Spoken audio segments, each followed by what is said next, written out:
السلام علیکم خواتین و حضرات، آج کی یہ غزل شروع کرنے سے پہلے ہم ایک دو باتیں عرض کر دینا چاہتے ہیں۔ ایک تو یہ ہے کہ ہمارے کچھ دوست ہمیں ای میل بھی کرتے ہیں اور کمنٹس میں بھی لکھتے ہیں کہ انہیں یہ شرح سننے کا اس لیے مزہ نہیں آتا کہ اس میں کوئی عالموں اور پروفیسروں جیسی باتیں نہیں ہیں۔ وہ بالکل درست کہتے ہیں۔ اگر ہم یہاں عالموں اور پروفیسروں جیسی باتیں کرنا شروع کر دیں جس میں موٹے موٹے الفاظ شامل ہوتے ہیں تو ہمارے سننے والے وہ لوگ جن میں سے اکثریت وہ ہیں جو اردو پڑھ تک نہیں سکتے، وہ ان اشعار کو کیا سمجھیں گے۔ یہ چینل بنانے کا مقصد کوئی ڈالر کمانا نہیں تھا، بلکہ ہم چاہتے تھے کہ مرزا غالب کا کلام ان لوگوں تک بھی پہنچے جو لوگ اردو سے واقف نہیں ہیں۔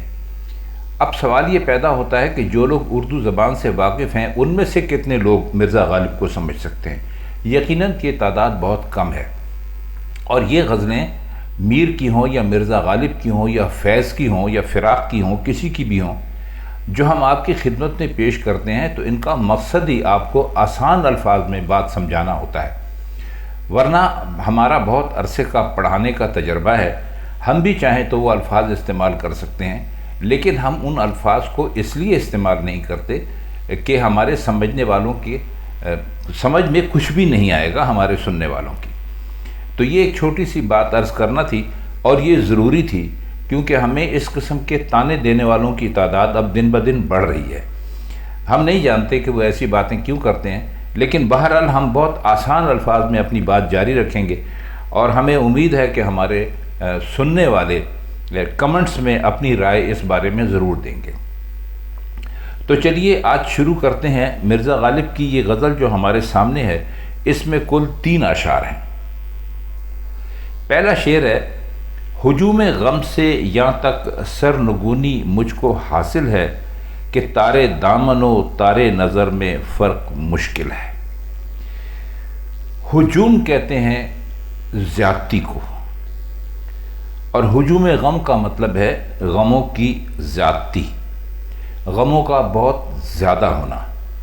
یہاں تک کا مطلب ہے یہاں تک، اور سرنگونی کہتے ہیں سر جھکانے کو، سر نیچا کرنے کو۔ نگوں کا مطلب ہوتا ہے نیچا، تو انہوں نے اس سے نگونی لیا اور اس سے سر نگونی لیا، یعنی سر کو جھکانا۔ تارے دامن، تارے دامن کیا ہوتا ہے؟ آپ جانتے ہیں کہ جو لباس پہنا جاتا ہے وہ کپڑے کا بنا ہوا ہوتا ہے، اور کپڑا کیا ہوتا ہے؟ کپڑا تاروں سے بنتا ہے، یعنی دھاگوں سے بنتا ہے۔ اور تارے نظر کسے کہتے ہیں؟ تارے نظر کسے کہتے ہیں؟ نگاہ کو، یعنی آپ کی نگاہ جو مسلسل ایک چیز سے دوسری چیز تک پہنچتی ہے، تو وہ جو ایک ان کے درمیان رابطہ ہوتا ہے، ایک کنیکشن ہوتا ہے، اس کو تارے نظر انہوں نے فرمایا ہے۔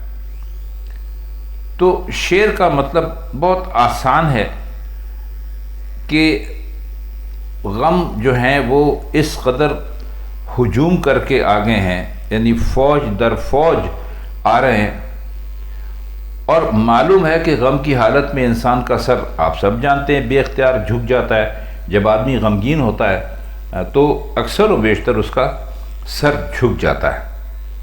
تو مرزا غالب کہتے ہیں کہ میرا سر جو تھا وہ ہجوم غم، یعنی غموں کی زیادتی کی وجہ سے اتنا جھکا کہ دامن کے سرے پر پہنچ گیا۔ اب دیکھیے، بعض اوقات ایسا شاعر کرتے ہیں، اس میں اسے غلو کہتے ہیں، یعنی اس ایک بات کو اتنا زیادہ بڑھانا کہ جو ممکن نہیں ہوتی، لیکن بہرحال شعری ضرورتوں کے مطابق اسے ممکن ہی سمجھا جاتا ہے۔ ورنہ آپ کتنا بھی اپنا سر جھکا لیں، آپ کے انسان کے جسم کی بناوٹ کچھ ایسی ہے کہ اس کا سر اس کے دامن تک نہیں پہنچ سکتا، لیکن چونکہ ان کو یہ بتانا ہے کہ ہجوم غم جو تھا اس کی وجہ سے میرا سر اتنا زیادہ جھک گیا کہ دامن کے سرے تک پہنچ گیا، اور حالت یہ ہوئی کہ دامن سے نکلے ہوئے تار اور تارے نگاہ میں فرق کرنا مشکل ہو گیا۔ مطلب صرف یہ کہنا چاہ رہے ہیں کہ میرا سر جو تھا وہ اتنا زیادہ جھکا کہ میرے دامن سے لگ گیا۔ اگلا شعر ہے رفوع زخم سے مطلب ہے لذت زخم سوزن کی، سمجھو مت کے پاسے درد سے دیوانہ غافل ہے۔ رفو کا مطلب ہوتا ہے ٹانکے لگانا، اور زخم آپ جانتے ہیں کسے کہتے ہیں، لذت کہتے ہیں لطف لینے کو، مزہ لینے کو، سوزن کہتے ہیں سوئی کو۔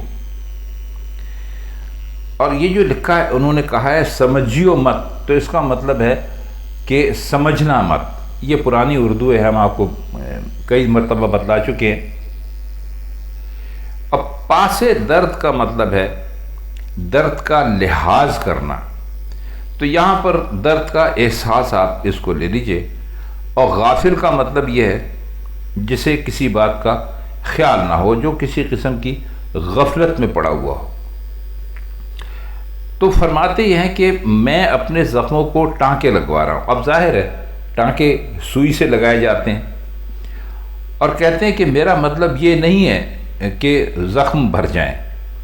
آپ جانتے ہیں کہ جب کوئی جگہ انسان کے جسم کا کوئی حصہ پھٹ جاتا ہے تو اس کو ٹانکے لگوائے جاتے ہیں، آج کل انگریزی میں اس کو اسٹیچنگ بھی کہتے ہیں۔ بہرحال تو کہتے ہیں کہ میرا بھی جو زخم ہے، جو میرے زخم پڑ گئے میرے جسم پر، ظاہر ہے کہ عشق کے زخموں ہی کی بات ہو رہی ہے، کوئی اور کسی زخم کی بات نہیں کر رہے ہیں۔ تو کہتے ہیں کہ میں جب ان پر ٹانکے لگوا رہا ہوں، ان کو بند کروا رہا ہوں، تو اس کا مطلب یہ نہیں ہے کہ میرے زخم بھر جائیں گے، بلکہ ٹانکے لگانے سے سوئی سے جو زخم پیدا ہوگے ان کی لذت بھی حاصل کرنا چاہتا ہوں۔ مطلب یہ کہ ایک تو زخموں کی تکلیف وہ اپنی جگہ تھی، اب اس میں مزید اضافہ کرنا چاہتے ہیں تاکہ سوئی بھی ان کو چبھے، سوئی ان کی کھال کے اندر جائے، جسم میں جائے، گوشت میں جائے، اور اس سے جو تکلیف ہو اس کا بھی میں مزہ لینا چاہتا ہوں۔ تو کہتے ہیں کوئی یہ نہ سمجھے کہ مجھ دیوانے کو، جو ظاہر ہے کہ عشق میں دیوانہ ہوا ہے، درد کے مزے لینے کا کوئی خیال نہیں رہا اور میں اس سے غافل ہو گیا ہوں۔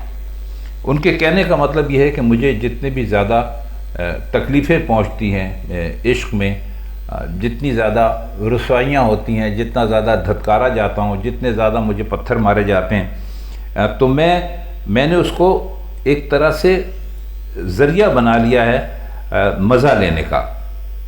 تو آپ مجھے کتنی ہی تکلیفیں دیں، کتنا ہی ایذا رسانی کریں، کتنے ہی دکھ پہنچائیں، تو آپ یہ نہ سمجھیں کہ میں غافل ہو گیا ہوں کہ مجھے اس کا مزہ نہیں آ رہا ہے، میں برابر اس کا مزہ لیتا ہوں۔ ایک اور شعر بھی ہے غالب کا، آپ کو اگر یاد ہو، شاید ہم اس کے بھی معنی کر چکے ہیں۔ وہ شعر یہ ہے کہ زخم سلوانے سے مجھ پر چارہ جوئی کا ہے تان، غیر سمجھا ہے کہ لذت زخم سوزن میں نہیں۔ شاید یہ شعر پہلے ہم اس پر بات کر چکے ہیں، اور اگر نہیں کی تو انشاءاللہ آنے والے دنوں میں کبھی ضرور کریں گے۔ اب اس کا آخری شعر یعنی اس کا مقطع ہے۔ یہ بات کرنے سے پہلے ہم آپ کو بتا دیں کہ ہم سے کچھ دوستوں نے پوچھا بھی ہے کہ مقطع کسے کہتے ہیں۔ تو دیکھیے بھائی، بات یہ ہے کہ جو شعر غزل کا پہلا شعر ہوتا ہے اس کو مطلع کہتے ہیں، مطلع، اور جو آخری شعر ہوتا ہے اس کو مقطع کہتے ہیں۔ تو آخری شعر یعنی اس کا مقطع ہے، وہ گل جس گلستان میں جلوہ فرمائی کرے غالب، وہ گل جس گلستان میں جلوہ فرمائی کرے غالب، چٹکنا غنچہ و گل کا صدائے خندائے دل ہے۔ وہ گل سے مراد ان کی ہے یہاں پر، گل تو ویسے پھول کو کہتے ہیں، لیکن وہ گل جو اس وقت یہاں کہہ رہے ہیں وہ اپنے محبوب کے لیے استعمال کر رہے ہیں۔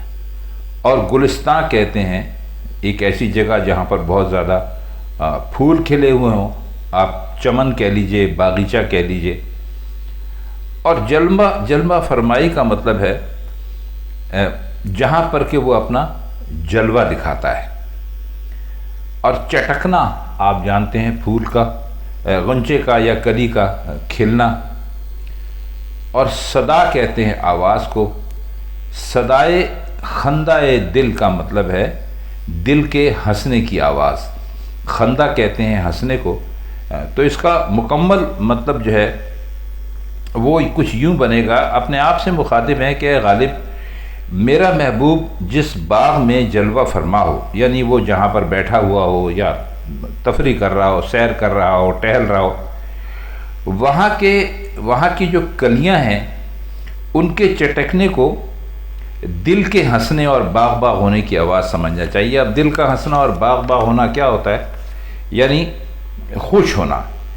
تو کل ملا کر وہ کہنا یہ چاہتے ہیں کہ ہمارا محبوب جب باغ میں پہنچتا ہے تو اس کے حسن اور جمال کو دیکھ کر کلیاں جو ہیں اور جو غنچے جو ہیں وہ چٹکتے ہیں، تو اصل میں یہ چٹکنے کی آواز ان کے دل کی خوشی کے لیے ہوتی ہے، یعنی وہ ہمارے محبوب کو دیکھتے ہی کلیوں سے یا غنچوں سے فوراً پھول بن جاتے ہیں، اور یہ سب ہمارے محبوب کے حسن کا کمال ہے۔ تو خواتین حضرات، یہ مختصر سی غزل لے کر ہم آپ کے لیے یہاں حاضر ہوئے تھے۔ آپ کو اگر ان اشعار کی سمجھ آ گئی ہے، آپ ان اشعار کو سمجھ گئے ہیں اور مشکل الفاظ کے معنی بھی آپ کو یاد ہو گئے ہیں، تو یقین کیجئے اگلی مرتبہ آپ جب یہ غزل سنیں گے یا پڑھیں گے تو انشاءاللہ اس کو پوری طرح سے سمجھ لیں گے۔ تو آج کے لیے بس اتنا ہی۔ آپ سے غالب کی کسی اور غزل کے ساتھ کسی اور محفل میں ملاقات ہوگی، تب تک کے لیے ہم چاہتے ہیں آپ سے اجازت۔ اللہ حافظ۔